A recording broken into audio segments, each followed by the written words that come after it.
Coming up, a new bill advocates allowing Nebraskans to conceal carry without a license.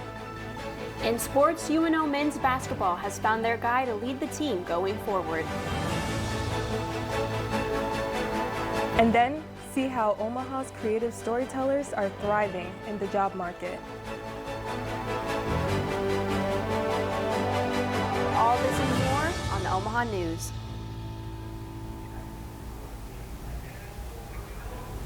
A new gun bill that could affect Nebraska residents has stirred up controversy in the state's capital.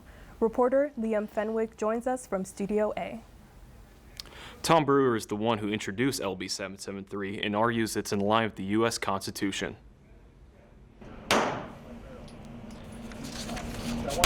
A new bill could potentially change gun laws in Nebraska. LB 773 would allow Nebraskans to obtain a concealed carry firearm without a permit.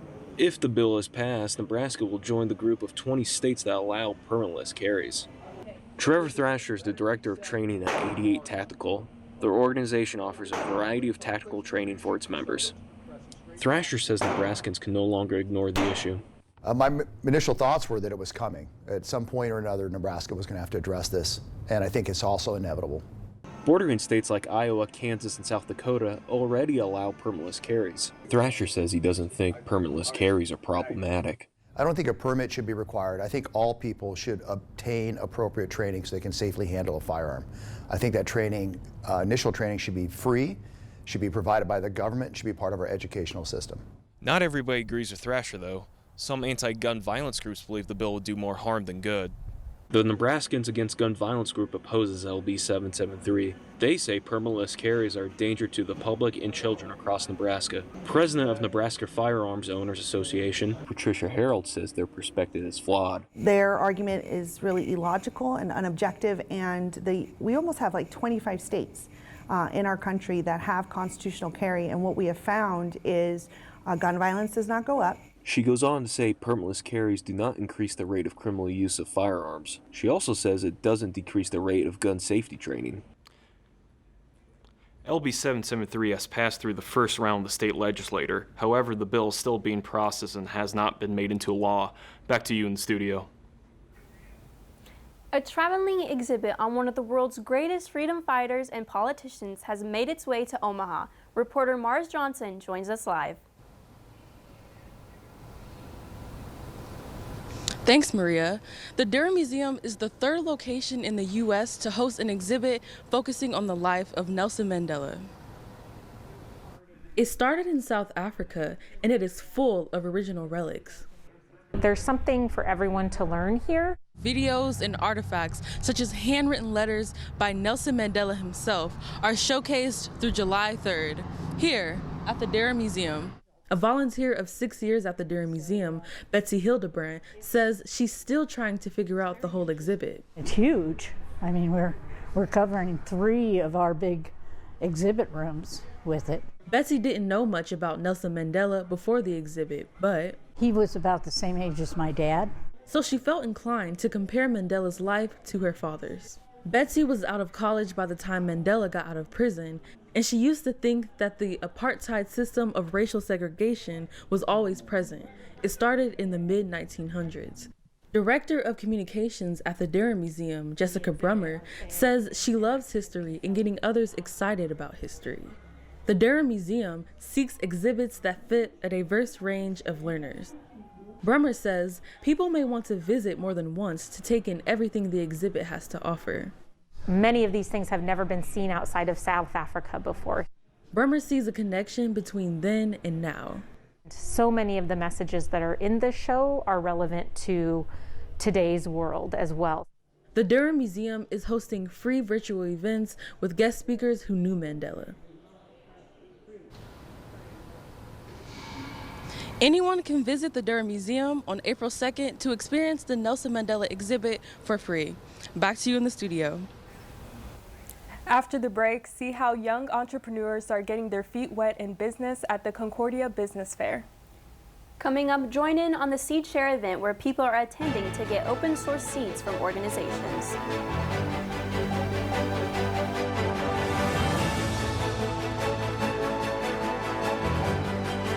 There's a unique Experience right here in Omaha.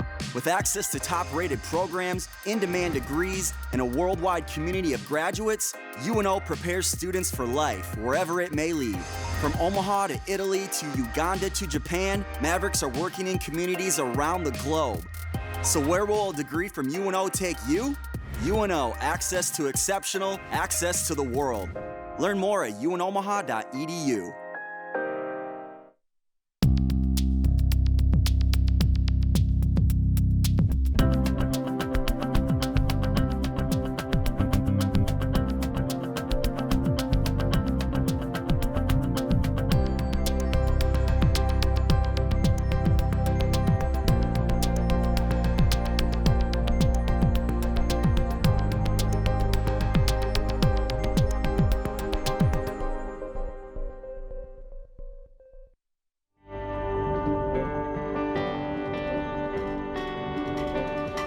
Yeah, my name is Anna Bellinghausen. I'm one of the founders and the president of Women in Media Club, and I just want to be known as a person that would do anything to get a woman in the door anywhere.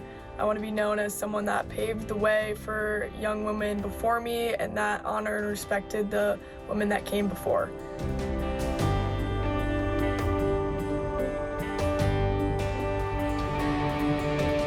What I really like about this club is it's a really safe space. It's a space that allows us to do whatever, simply so we can benefit ourselves and also benefit the university that we go to.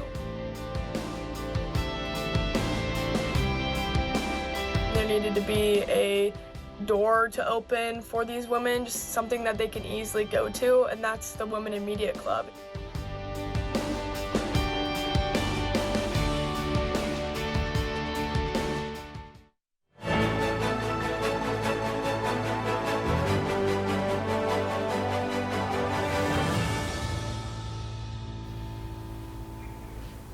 Eight organizations collaborate for the 8th annual Seed Share event this past Saturday. Reporter Crystal Quao digs into what is cultivating seed sharing in Omaha. Just outside the Fabric Lab, people shaded tables for conversation, seeds, and more. Seed sovereignty is the right for farmers and gardeners to save, use, breed, exchange, and sell open-source seeds. Open-source seeds are not genetically modified, patented, or owned by corporations. Tom Neal, executive director of the Big Garden, says his organization had about 30,000 seeds of over 200 types of vegetables to exchange at this event. Well, ultimately, in this world of food insecurity, we want to give people the access that they need to be able to grow food. Neal says some people have been returning since the program's inception. They come to count on this, which is one reason why we're here. Attendees today learn how to strategically preserve seed varieties so enough will stay in stock. It's stocked in a seed bank, seed share distribution, and common soil seed library. Blazing Star Seed Co-op member Alex O'Hanlon says during the pandemic, seeds were scarce, especially this year's Seed of the Year, the Calypso bean. Laura Simpson, Programs and Distributions Manager of City Sprouts, says they had a bunch of donated seeds from a company this year. Seed sovereignty is a big thing. Like, we all need access to seeds, and it shouldn't be something that someone shouldn't have access to. The Seeds Share is expected to return next year. Seed varieties can be checked out of the Common Soil Seed Library on Omaha Public Library's website. With the start of spring and fewer COVID restrictions, what better way to enjoy recreational activities than the zoo? Reporter Maria Consbrook tells us how the elephant herd at the Henry Dorley Zoo is growing in numbers. The African Elephant Status Report 2016 estimated a population of about 415,000 for both African savanna and African forest elephants combined, and reported a decline of approximately 111,000 elephants since 2006. Associate veterinarian Dr. Laura Kleinschmidt says the population for elephants is aging, and in order to save them and their genetics, the zoo wanted to start a new genetic pool using this herd. So now we're seeing that with these young, healthy ladies, that they can really contribute and perpetuate the population and make it more sustainable so that we can continue to have elephants for future generations to come. The newest additions to the zoo family are two elephant calves, Sony and Eugenia, the first and only African elephants born at the Henry Dorley Zoo and Aquarium. They can be seen playing and rolling around the elephant family quarters, enjoying their new environment. Both calves are healthy and have a curious personality when exploring what they now get to call home. Eugenia is 9.5 weeks old and weighs 238 pounds, while Sunny is 6.5 weeks old and weighs 292 pounds. Elephant manager Sarah Armstrong says when caring for the calves, it is important to track their weight to make sure they are growing and watching how often the calves are nursing. Aside from those things, moms have done all the work for taking care of the calves. So we're just watching, is the calf bright and alert? Is it playful? Is mom caring for it? All of those things. And for the most part, that is what we have seen. The baby's mothers, Kiki and Claire, were part of a herd brought to the zoo 8 years ago from Swaziland in an effort to improve elephant sustainability. Due in about a year, 10-year-old elephant Lolly is expecting a third elephant calf, and with Kiki and Claire will help contribute to this sustainability. If you want to visit Sony, Eugenia, and the rest of the herd at the elephant family quarters, zoo officials are requiring reserved tickets. Need to buy a new bookmark or toy? The Concordia Children's Business Fair will let you know where to purchase from these young sellers. Reporter Nicholas Perry joins us in Studio A. As young children learn what it takes to run a business, the Omaha community gets a chance to support and purchase their products. Young entrepreneurs are already entering the Omaha business market. These young sellers put their time, work, and money into their business for the Concordia Children's Business Fair. Young entrepreneurs sold their products, interacted with their customers, learned how to improve their business, and more. The Omaha community came out to support and learn more from these children's businesses. Head of Mercy Meringues, Mercy White learned from her customers' favorite products to increase future sales. So I learned what kinds of flavors people like more than others, which will be very helpful for when I plan for next time. With over 100 vendors, these products include baked goods, toys, cosmetics, and more made by the young sellers. These young entrepreneurs are expanding their business skills and knowledge in the Omaha business market. Ignite director and teacher at Concordia Academy, Kayla Marty says how impactful the event is on these young sellers. This is designed to inspire kids and to be entrepreneurs in the future too. We need people who are willing to take risks. Failure is just part of the process. For some sellers, it's a first-time business fair. To others, a third or a fourth. Experience ranges all over. Payments of cash and Venmo were accepted at many of these businesses. Head of So Cute, Karina Crowder shares what she learned from the event. Well, it's going to help me understand business better and pricing and that type of thing. Taking what they learned from this fair, most of these young sellers are already planning and innovating for their next business fair. Young age doesn't stop these sellers. Keep a lookout for these kids' products soon. Back to you in the studio. Thanks, Nick. When we come back, find out how Omaha's visual storytellers are doing in today's job market. Coming up in sports, meet Chris Crutchfield, the new leader of UNO's men's basketball team.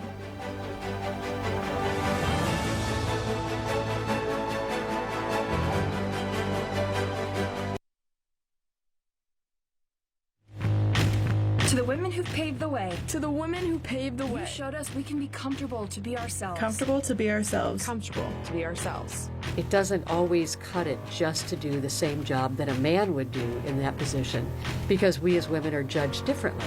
That we can achieve anything we set our minds to. Anything we set our minds to. Women are encouraged more. Women can see themselves in positions that they hadn't in the past, and there's a lot more role models. Nebraska's finest, strongest, and most brilliant women.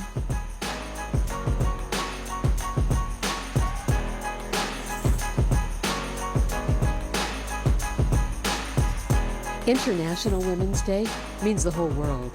We honor you. Thank you. Thank you. Thank you. Thank you. Thank you. Thank you. Thank you. Create your next adventure and travel the world at Omaha's award-winning Henry Dorley Zoo.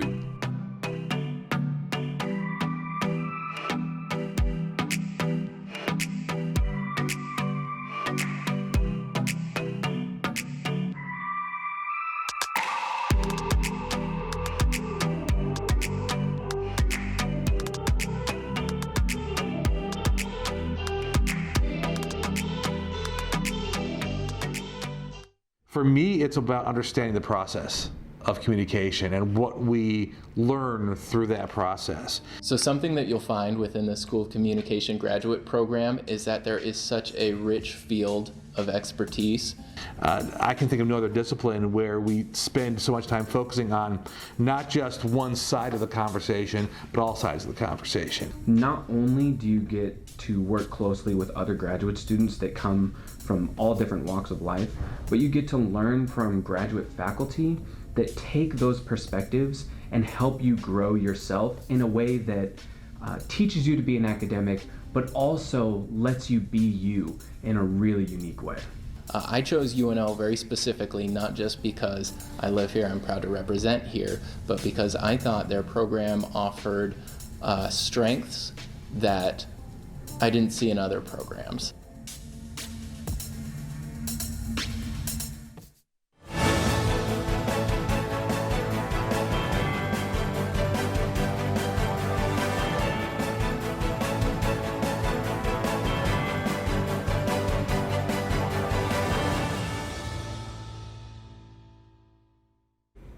There's a new face around Baxter Arena. The day after the Omaha men's basketball season ended, Adrian Dowell announced he was making a coaching change. 2 weeks later, Dowell got his guy. Reporter Jordan McAlpine has more on the hiring of Chris Crutchfield. So please join me in welcoming home the 22nd head coach of Maverick basketball, alum Chris Crutchfield. As Adrian Dowell introduced Chris Crutchfield Monday afternoon, he couldn't help but smile while saying the word alum. He wants to see his alma mater do well. He wants to see the kids do well. He wants to see the city be engaged because he's been here and he's done it, right? And it means a little bit more to you, you know, when it's the place you went to school. Crutchfield played basketball and football at UNO, and his wife is from Omaha. He's no stranger to college basketball either. Crutchfield brings a wealth of experience as he's previously served as an assistant at Oklahoma and Oregon, but there's something special about being back at home. Anytime you get a chance to come back to a place that you love, it just fills my heart with joy. He's home, but he's also here to win. At the end of the day, it's a win-win for me, my family, and I think I want to be the one to take this program to an NCAA tournament. Crutchfield will have the chance to become the first coach in program history to do so. For the Omaha News, I'm Jordan McAlpine. In more news for the Mavs, Omaha softball infielder Jamie White has lit up the scoreboard for the Mavericks. Reporter Cody Harms says despite coaching changes, the Oklahoma native hasn't let it affect her game.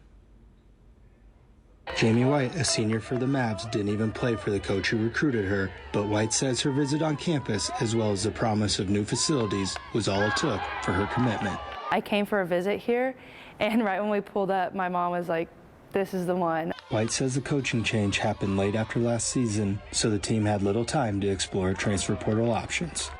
New head coach Mike Hurd, however, was given nothing but high praise from White and the Omaha community. Just the timing and everybody around here saying how good of a coach he is, and so I just didn't really have any thought into it, just to stay and finish out and be here for Omaha. White leads the team in batting average, home runs, and slugging, among other offensive categories. She credits her off-season lifting program for the success so far, but has other goals in mind. Honestly, just my mentality, just have fun. It is my last year here, so just put it all on the field and leave everything on the field. After beginning the first month of the season on the road, the Mavs welcome fans to Connie Clausen Field for the first time this season Wednesday. White says the team revealed new threads for those in attendance. Finally getting to just look up and seeing our own fans, our own family, and everyone just in our own state, it was just really amazing. For the Omaha News, I'm Cody Harms. To catch more Omaha softball, the team opens its conference play this weekend against South Dakota State. And now sticking with spring sports, over the past 10 days, Omaha baseball took down Creighton, Nebraska, and Rutgers. I spoke with six-year senior Joe Machado, who has remained a steady arm through the team's recent success. You've found yourself in that starting role a lot during your career. It's kind of adjusted this season. How have you personally adjusted to that change? It was tough. It was interesting. I've always been a starter growing up my whole life as a pitcher. and now going to that reliever role is a little different. Just the biggest challenge kind of just going forward is, having the time where I can take my time to warm up for a game, look down at the end of the dugout and I see Coach Kenny just point me down or tell him just go get hot right now. So that was the biggest challenge just at the start of it. Now I've kind of gotten used to it. So you've had plenty of success in the past few weeks. Why do you think so? A lot of luck, honestly. I've had a lot of situations where it's, I've put myself in where it's a tough thing to get out of. I obviously executed a couple pitches here and there, but a lot of luck is what I always believe. And the biggest thing is, at the end of the day, it's still having to just throw the catcher's mitt and throw what Coach Kenny calls. So, but I've always laughed, a little bit of luck, a lot with that with pitching. So that's kind of how I felt, and hopefully it just doesn't run out.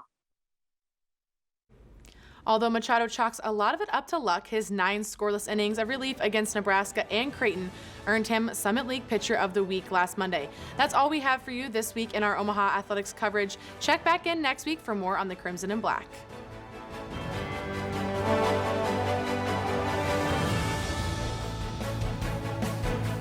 Coming up in 5, 4, 3, 2, 1. Faded press to a full.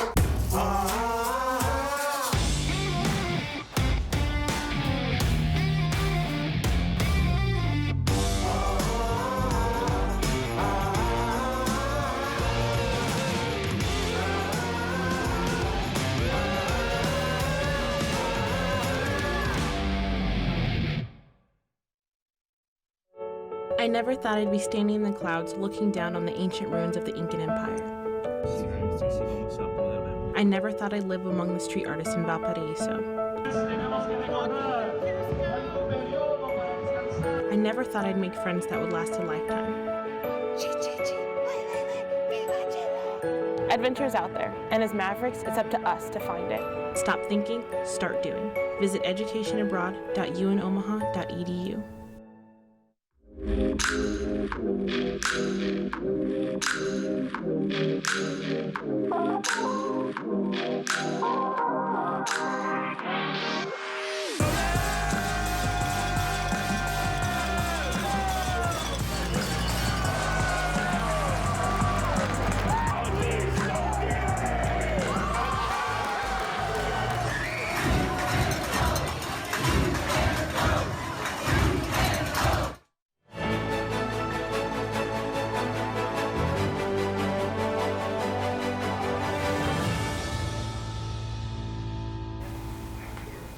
If you know your why and who you're marketing to, you might not need to be on TikTok, says the creative director of Omaha nonprofit Chariots for Hope.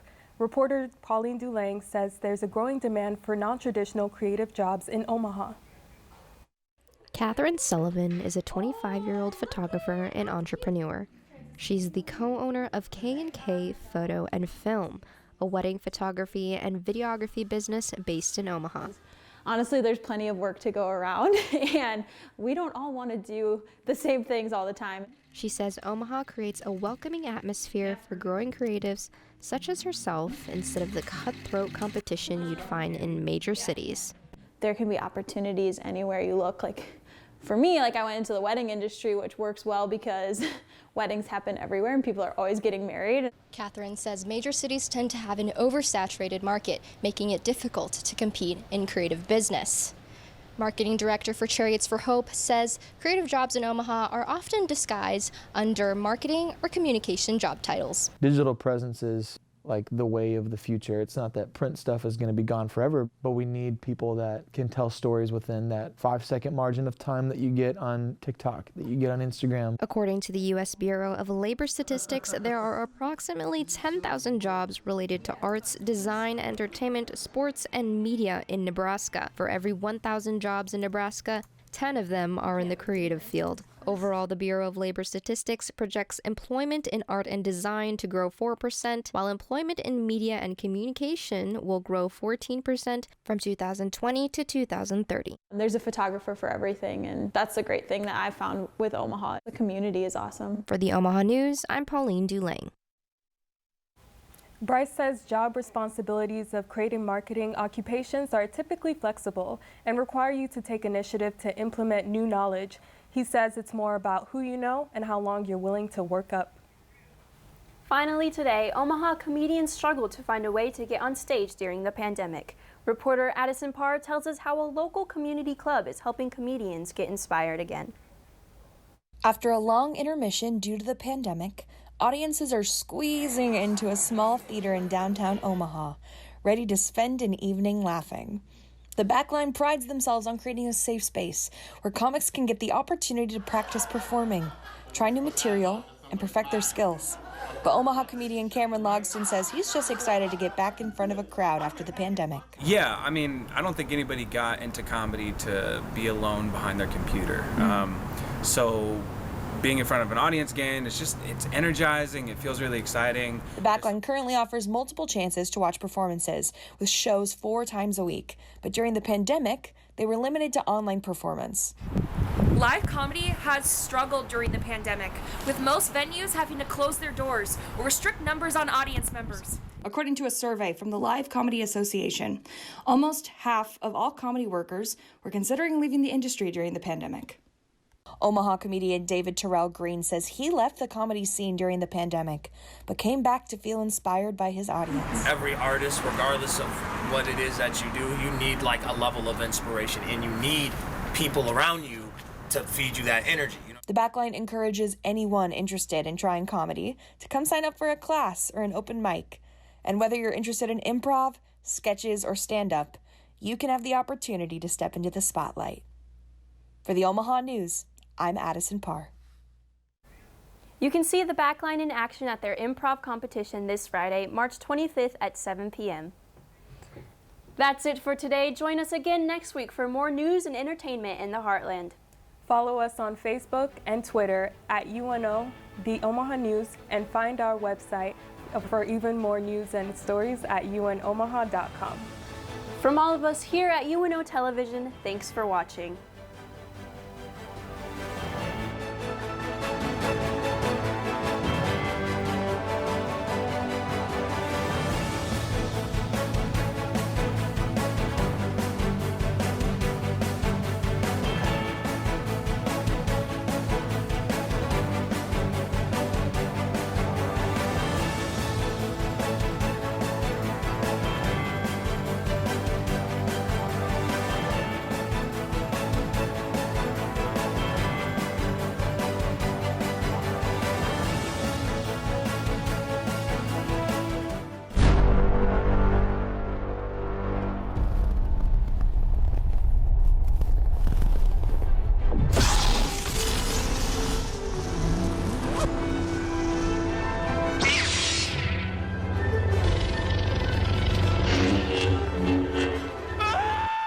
Lyle, calm down.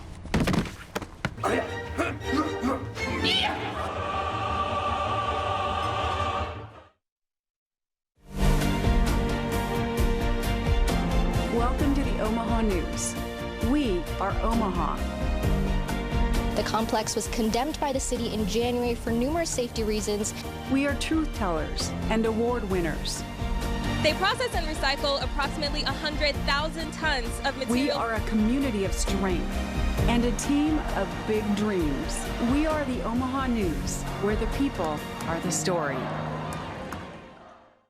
You know, I'd always pretend to call the game as like it was a lifelong dream of mine, and now that I'm starting to fulfill that dream, it's been awesome.